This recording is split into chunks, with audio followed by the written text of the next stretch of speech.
Ukrainian authorities say two people have been killed after Russian strikes in the east. Fires also reportedly broke out after Moscow launched a large-scale drone attack hundreds of kilometers away from the front lines. Aerial attacks have increased between Russia and Ukraine as the U.S. Pushed for a ceasefire to bring the war to an end. Now, for more on this story, we can go across to France 24's Catherine Norris Trent standing by. Catherine, good afternoon. Tell us where you are exactly.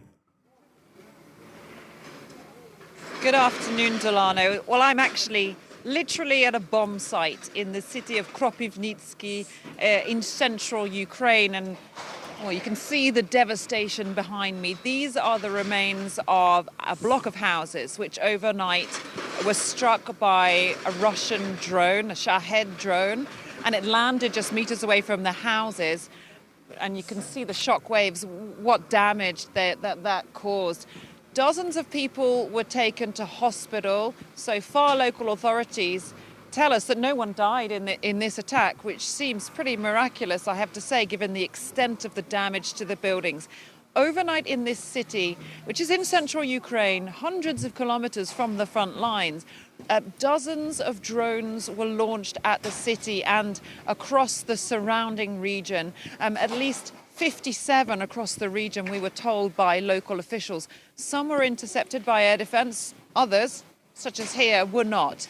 And the people here are very much in shock because theirs has been a region which has been spared largely the airstrikes which we've seen along the front line and in other Ukrainian towns and cities. This was the biggest attack they'd actually come under since the beginning of Russia's full-scale invasion of Ukraine more than 3 years ago. And so as they're literally picking up the pieces of their homes, the residents, volunteers, emergency services have come to the scene to try and clear the rubble and get this area safe again to people to try and sort out their belongings and rebuilding. If you speak to them about the prospect of peace talks and negotiations, I mean, they brush that off because they say, how can they feel that they're going forwards towards peace when events like this have been happening? It all seems very, very distant to people here. And there's just been another air raid actually in this area. Overnight, since we've been here, there have been nightly air raids across much of Ukraine as the bombing, the drone and missile attacks continue.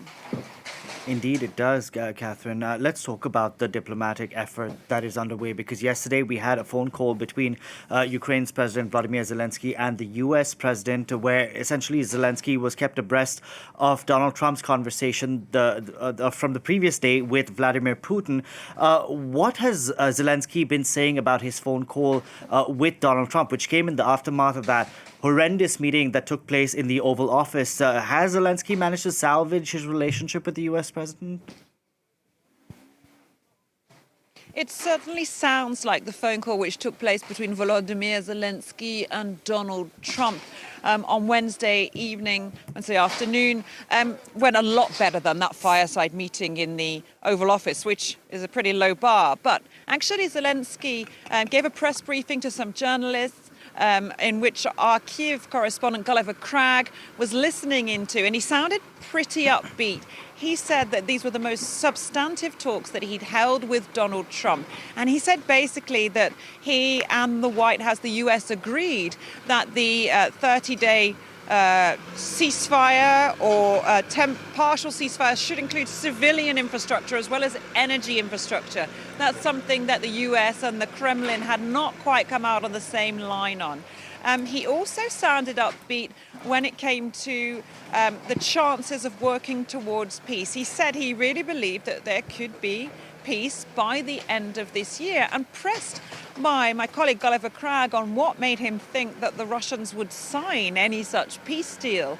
He said, well, he believed that Ukraine's willingness to sign an unconditional ceasefire countered by, well, continued Russian strikes and Russia only willing to sign up to a very partial part of what the US wanted to see, which was this unconditional ceasefire. Putin said he would agree to stop striking energy infrastructure. So that Zelensky believes that this mismatch, the Ukrainian willingness to sign up and Putin's only partial agreement, will send a message out to the world that Ukraine is ready for peace, but Russia is not, and that he hopes will pile the pressure on Moscow. We'll have to wait and see whether that does indeed prove the case. I mean, some analysts might think that would be overly optimistic. But it seems now that at least the US and Ukraine are talking. Of course, huge issues remain, notably on the continued supply of military and intelligence aid to Ukraine from foreign partners, notably the US.